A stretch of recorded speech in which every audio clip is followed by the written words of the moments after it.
Provavelmente você já ouviu alguém dizer que tudo desse mundo é ilusão. Dinheiro, riqueza, sucesso, poder e por aí vai. Que tudo é ilusão. Ter carro, moto, casa, felicidade, alegria, que tudo isso é ilusão. Bom, esse termo, essa ideia, ele é compartilhado de maneira ecumênica, ou seja, por vários povos, várias religiões do mundo todo.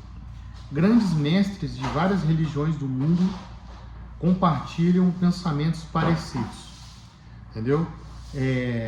Judaísmo, islamismo, cristianismo são religiões bem próximas, né?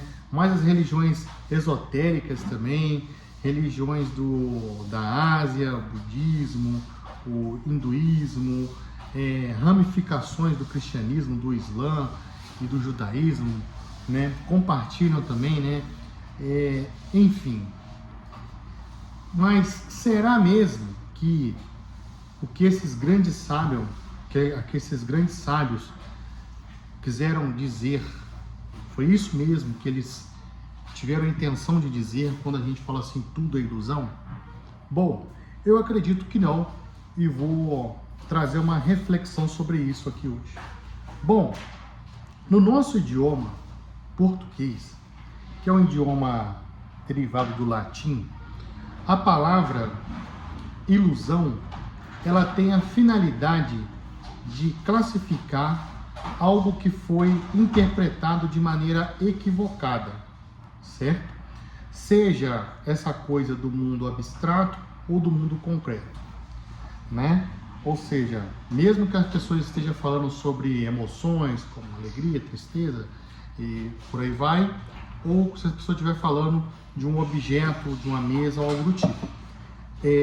Nesse sentido, todos esses sentidos, a palavra ilusão, geralmente, ela é usada para classificar uma coisa que foi interpretada de maneira equivocada. Por exemplo, a palavra ilusão de ótica. Ela está se referindo a uma coisa do mundo concreto. Uma coisa que você realmente está vendo, que realmente existe, mas não é como aquilo que você vê, né? Ou sobre um sentimento, algo do tipo, né? Você está sentindo uma coisa, uma emoção, seja alegria, tristeza, algo do tipo, mas que não é verdadeiramente o que você está sentindo. Bom, no nosso idioma, tá? A palavra ilusão, ela tem essa finalidade de traçar paralelos entre o que é real, abstrato e fazer abstrações sobre esses conceitos ali. Bom, nós temos que levar em consideração que essas pessoas, tá? Eles não falavam e não se comunicavam no mesmo idioma que nós. E alguns idiomas são mais complexos e mais sofisticados que o nosso. Porque em termos de civilização humana, o nosso idioma ele não é muito antigo, quanto o idioma árabe, o hebraico, tá? E por aí vai. Então, esses idiomas mais antigos, principalmente o árabe, eles têm mais conotações, mais interpretações possíveis sobre a mesma terminologia, podemos dizer assim, tá? Mas enfim, onde eu quero chegar?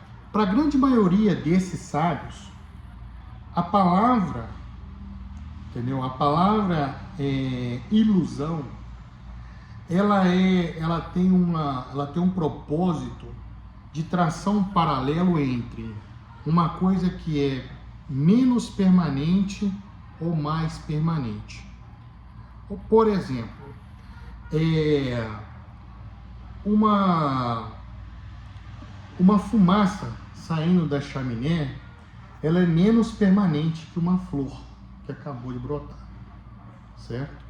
Uma árvore, ela é menos permanente, uma árvore é mais permanente do que uma flor, ou seja, a flor é menos permanente do que uma árvore. Um ser humano é mais permanente do que uma árvore. E a maioria dos casos tem árvores muito velhas também. Enfim, o planeta Terra é mais permanente do que os seres humanos. O que eu quero dizer com isso? Esse paralelo ele era usado para explicar que a vida após a morte ela é mais permanente do que a vida na Terra.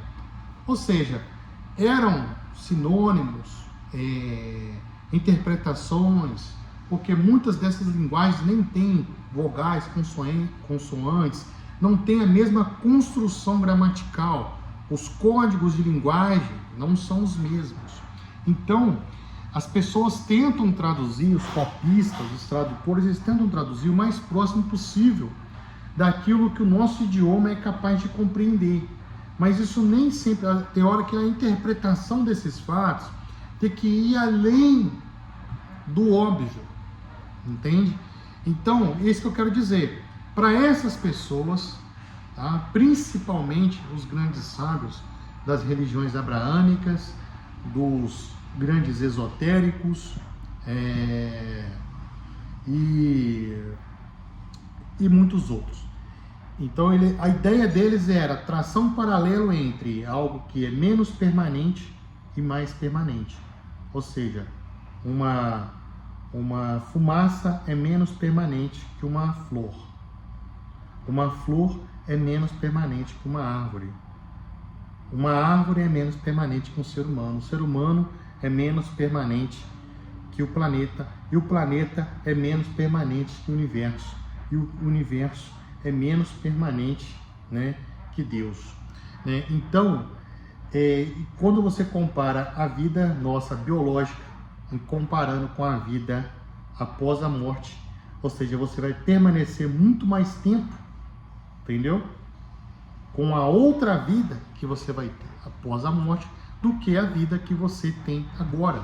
Então, quando você compara aquela vida com essa vida passa a ser uma ilusão, certo? Quando você compara o universo com uma fumaça que acaba ali, essa fumaça é uma ilusão, comparado à existência, o tanto de permanência existencial do universo, ou seja, a permanência existencial do universo, entendeu? É muito maior que a permanência existencial de uma flor que vai nascer e poucos dias ela vai morrer, né? A ideia era traçar esses paralelos para explicar que a gente deve se preocupar mais com a outra vida do que com essa, e não para dizer que tudo aqui é mentira, tudo que você está vendo, tudo que você sente, tudo isso é real, nada disso é ilusão. Tá? A diferença é que os termos, os códigos de linguagem que eram usados por esses grandes sábios não são os mesmos códigos de linguagem, e nem tudo que é transferido para os nossos códigos de linguagem, que nós chamamos de idioma, vão ser convertidos perfeitamente. Entendeu? Basta você estudar um pouco de inglês, você vai ver que o idioma português tem muito mais conotações para a mesma palavra do que no inglês, né? Você pega a palavra amigo no português, ela tem dezenas de conotações, é amigo, companheiro, próximo, chegado, colega, um monte. Em inglês vão ter poucas, entendeu? Várias vezes vai estar friend, e vai definir, o contexto importa mais. Para o idioma inglês, o contexto que a palavra está inserida importa mais do que o código que ela representa. Se você comparar o português com o árabe, a palavra amigo ainda vão ter muito mais conotações do que o português. Então, espero ter trazido uma reflexão legal para vocês aí sobre esse assunto.